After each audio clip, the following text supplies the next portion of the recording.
இந்த லூக்கா எழுதின சுவிசேஷத்தின் 19வது அதிகாரத்தில் 1ஆம் வசனம் முதல் 10ஆம் வசனம் வரை கொடுக்கப்பட்ட வேத பகுதி என்னவென்றால், the wonderful salvation of a man. சகேயு என்ற ஒரு மனிதனுடைய வாழ்க்கையில உண்டான ஒரு ரட்சிப்பை குறித்து எழுதப்பட்டிருக்கிறது.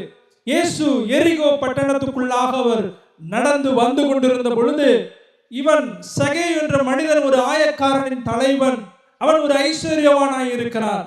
அவன் ஒரு சாதாரண மனிதன் அல்ல, அவன் ஒரு ஐஸ்வர்யவானாய் இருக்கிறான். அவன் இயேசுவை எப்படியாவது பார்க்க வேண்டும் என்று சொல்லி அவன் இயேசுவை பார்க்க முயற்சி செய்கிறான். ஆனால் அவன் குள்ளனாய் இருக்கிறபடியால் கூட்டத்தின் நடுவில் அவனால் இயேசுவை பார்க்க முடியவில்லை. அவன் என்ன செய்கிறான்? நாம் அறிந்த விஷயம், காட்டத்தி மரம் என்ற மரத்தின் மேல் அவன் ஏறி இயேசுவை பார்க்கிறான். ஆனால் இயேசு அவனை பார்த்து சகேயு என்று அன்போடு அழைக்கிறார்.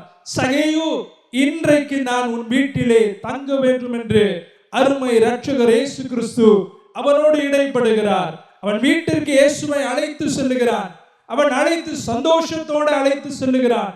இயேசுவை அழைத்து சென்று அவன் இயேசு தன் வீட்டிற்கு வந்த பின்பதாக அவன் வீட்டிற்குள்ளாக மாத்திரமல்ல, தன் உள்ளத்திலேயும் அவன் இயேசுவை ஏற்றுக்கொள்கிறான். தன்னுடைய பாவங்களை அறிக்கை செய்கிறான். ஆஸ்திகளில் பாதியை நான் தரித்திரருக்கு கொடுக்கிறேன், ஆஸ்திகளை பாதியை கொடுக்கிறேன், நான் அநியாயமாய் யாரிடத்தில் வாங்கியிருந்தால் நாளத்தனையாய் திரும்பி தருகிறேன் என்று பாவத்தை அறிக்கை செய்து இயேசுவை தன் சொந்த இரட்சகராய் ஏற்றுக்கொள்கிறான். கிறிஸ்துவுக்குள் அன்பான இந்த தேவ ஜனமே, இந்த நேரத்தில் இந்த பகுதியில இருக்கிற காரியத்தை குறித்து 3 கோணங்களில் நாம் பார்க்க போகிறோம். முதலாவது இயேசுவின் பார்வை. இயேசுவின் பார்வை எப்படி இருக்கிறது? இரண்டாவது சகேயுவின் பார்வை எப்படி இருக்கிறது? சகேயு எப்படி பார்க்கிறான் என்பதை நாம் அறிந்து கொள்ள போகிறோம். மூன்றாவது சுற்றி இருந்த ஜனங்களின் பார்வை. சுற்றி இருந்த ஜனங்கள் அவங்களுடைய பார்வை எப்படி இருக்கிறது என்று நேரம் தாமதமானதினால் சுருக்கமாக நாம் அதை தியானிக்க போகிறோம். முதலாவது இயேசுவின் பார்வை எப்படி இருந்தது? நாம் அறிந்த விஷயம், அவன் இயேசுவை தேடினான். அதனாலதான் இயேசு அவனை பார்த்து அவனை சகேயு என்று அழைத்தார் என்று இல்ல. லூக்கா 19ஆம் அதிகாரத்தின் 10வது வசனத்தில் என்ன சொல்லுகிறது? இழந்து போனதை தேடவும் ரட்சிக்கவுமே மனுஷகுமாரன் வந்தார்.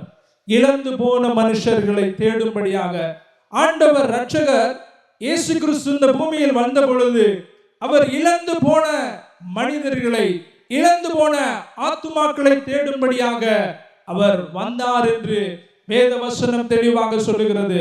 இதுவரை நம்ம என்ன நினைச்சோம்? சகேயுதான் இயேசுவை தேடினான் என்று. ஆனால் இயேசுதான் இழந்து போனதை தேடும்படியாக வந்தார். இயேசு அவனை தேடும்படியாக எரிகோவுக்கு சமீபத்தில் வரும் பொழுது இயேசு இந்த பக்கத்து வர்றாருப்பான்னு சொல்லி அவன் காதுல ஏதோ சத்தம் விழுந்தது. வேகமாக இயேசுவை பார்க்க மரத்தின் மேல் ஏறி அவன் இயேசுவை தேடினான். ஆனால் வேதம் என்ன சொல்லுகிறது? இழந்து போனதை தேடும்படியாக இயேசு இந்த பூமிக்கு வந்தார். 2000 ஆண்டுகளுக்கு முன்பதாக அவர் வந்ததின் நோக்கமே இழந்து போன ஆத்துமாக்களை தேடும்படியாக. அவருடைய பார்வை எப்பொழுதுமே, இதுவரை நம்ம பார்த்தோம் பால் சாண்டகரினுடைய அருட்பணி, எலன் மார்கரெட் அவர்களுடைய அருட்பணியை பார்த்தோம். ஆனா இயேசுவின் பார்வை, இயேசுவின் அருட்பணி எப்படி இருக்கிறது? இழந்து போன ஆத்துமாக்களை தேடும்படியாக, இழந்து போன மக்களை தேடும்படியாக. லூக்கா 4ஆம் அதிகாரம் 18வது வசனத்துல என்ன சொல்லுகிறது? சிறைப்பட்டவர்களுக்கு விடுதலையும் இருதயம் நறுங்குண்டவர்களை குணமாக்கும்படியாக தான் அவர் வந்தார் என்று பார்க்கிறோம். அப்ப இயேசுவின் பார்வை எப்படி இருக்கிறது? ஒரு மனிதன் ரட்சிக்கப்பட வேண்டும். அந்த சகேயு ரட்சிக்கப்பட வேண்டும். இன்றைக்கு நீங்களும் நானும் ரட்சிப்பின் அனுபவத்துல நிறைவாய் இருக்க வேண்டும். நம்மை சுற்றி இருக்கிற ஜனங்களை பாருங்கள், ஆத்தும பாரம் உள்ளவர்களாய் இருக்க வேண்டும். இயேசு சகேயுவை ரட்சிக்கும்படியாக தான் அந்த வழியாக சென்றார். இன்றைக்கு நம்மளுடைய பார்வை எப்படி இருக்கிறது? இன்றைக்கு ஆராதனைகளை நாம் கலந்து கொண்டிருக்கிறோம்.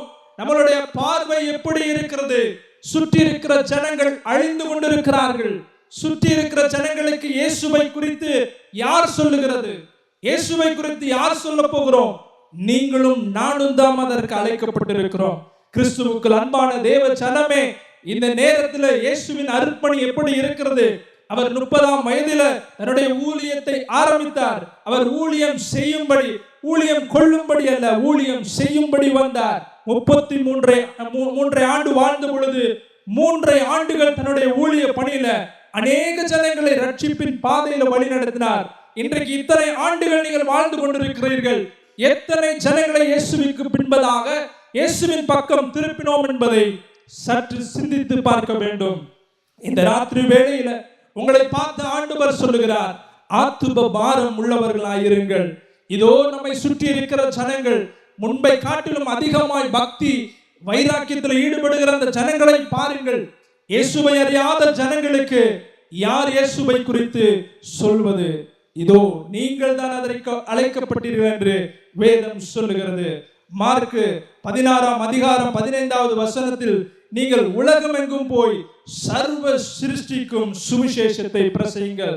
நம்ம உலகத்திற்கே போகலனாலும் பரவாயில்ல, நம்மளுடைய வேலை ஸ்தலத்துல இயேசுவை குறித்து நாம் சொல்லுகிறோமா?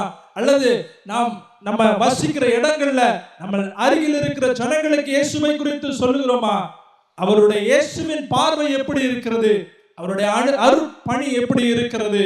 ஒரு மனிதன் ரட்சிக்கப்பட வேண்டும், ஒரு மனிதன் ரட்சிக்கப்பட வேண்டும். இன்றைக்கு நம்மளுடைய பார்வையும் இயேசுவின் பார்வை போல இருக்க வேண்டும். சகேயு ரட்சிக்கும்படியாக அவனுடைய மனதின் சாட்சி, அவன் மன சாட்சி உழுக்கப்பட்டவனாய் இருந்தான்.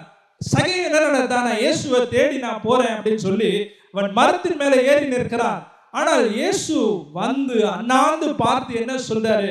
சகேயு அப்படின்னு சொல்லும் பொழுது, எப்படி இவர் என் பேர் இவருக்கு தெரியும்? நான் I am Zacchaeus, my name is Zacchaeus, I am from Jericho. அவன் இன்ட்ரோடியூஸ் பண்ணானா? இல்லையே, இயேசுவுக்கு அவன் பேர் தெரியும்.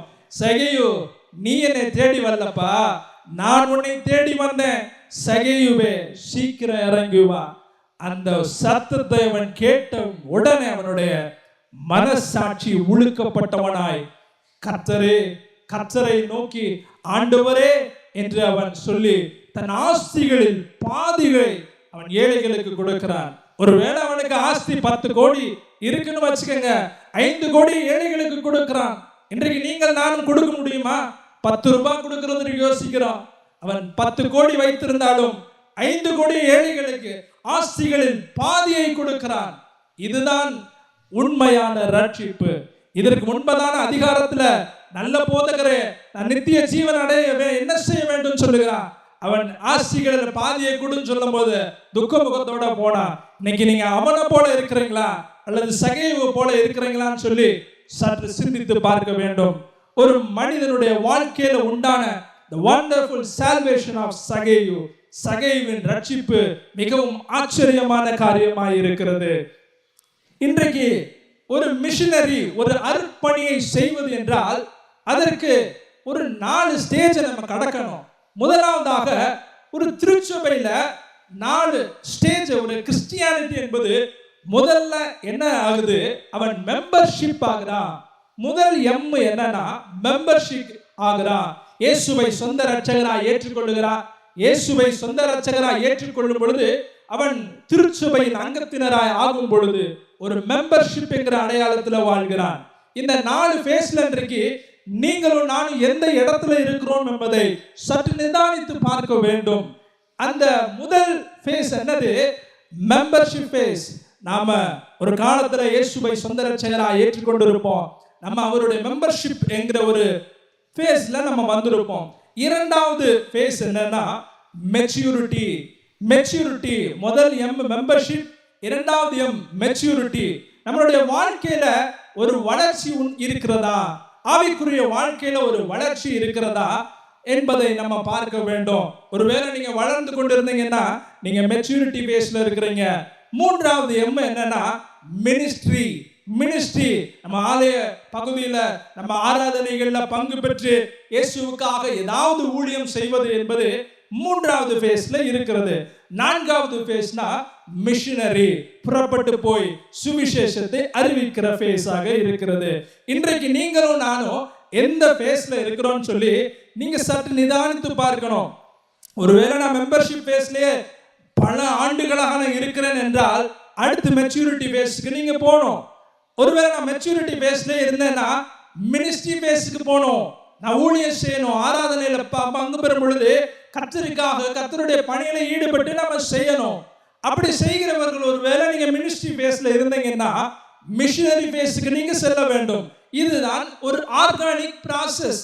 இதுதான் ஆண்டவர் வேத புத்தகத்துல அந்த திட்டத்தை வைத்திருக்கிறார். பவுல் இதே போலதான் என்ன நடக்கிறது, ஒரு இயேசுவை குறித்து சொல்லுகிறாங்க, ரட்சிக்கப்பட்டு மெம்பர்ஷிப் ஆகுறாங்க. அவன் இயேசுவை இன்னும் அறிந்து கொள்ளுகிறான், மெச்சூரிட்டி ஆகுறான், அவன் இயேசுவுக்கு மினிஸ்ட்ரி செய்கிறான். அது மட்டும் இல்ல, அவன் போய் பக்கத்து கிராமத்துல ஊழியம் செய்கிறான். அப்ப அவங்க ரட்சிக்கப்படுறாங்க. அப்புறம் அந்த சர்க்கிள் அப்படியே சுத்துது. இதுதான் தொடர்ச்சியாக மிஷனரி. இதுதான் அருட்பணியாக ஒரு ஆர்கானிக் ப்ராசஸாக தொடர்ந்து இத்தனை ஆண்டுகள் நடந்து கொண்டு வந்தது. ஏதோ இடையில ஏதோ பிரச்சனையானதுனால மெம்பர்ஷிப் ஆனவங்க, இயேசுவை இன்னைக்கு சொந்த ரட்சகரை ஏற்றுக்கொண்டவங்க உடனே எந்திரிச்சு யூடியூப்ல வீடியோ போட்டு இயேசுவை குறித்து அறிவிக்கிறாங்க. இயேசுவை அவர்கள் தெளிவாய் அறிந்து கொள்வதில்லை. ஒரு மனிதன் மெம்பர்ஷிப் ஆகி மெச்சூரிட்டி ஆகி மினிஸ்ட்ரிக்கு வந்து மிஷனரி செய்ய வேண்டும்.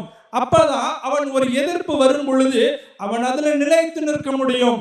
இவன் மெம்பர்ஷிப் ஆகி உடனே மிஷனரிக்கு செல்லும் பொழுது என்ன ஆகிறது, ஒரு எதிர்ப்பு வரும் பொழுது அவன் பின் வாங்கி போகிறான்.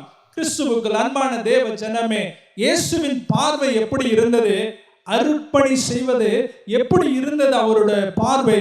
ஜனங்கள் ரட்சிக்கப்பட வேண்டும், ஜனங்கள் ரட்சிக்கப்பட வேண்டும். இன்றைக்கு உங்களுடைய பார்வையும் அப்படிதான் இருக்கணும். சுற்றி இருக்கிற ஜனங்களை பாருங்கள், அந்த ஆத்துமா ரட்சிக்கப்படணும். அந்த ஆத்துமா ரட்சிக்கப்படணுமே, அதற்காக நான் ஜெபிக்கணும். அந்த ஆத்துமாவிற்காக நான் இயேசுவை குறித்து அறிவிக்கணும் என்ற ஒரு தீர்மானத்தை இந்த ராத்திரி வேளையில் நீங்கள் எடுக்க வேண்டும் என்று கர்த்தர் உங்களை அன்பாய் அழைக்கிறார்.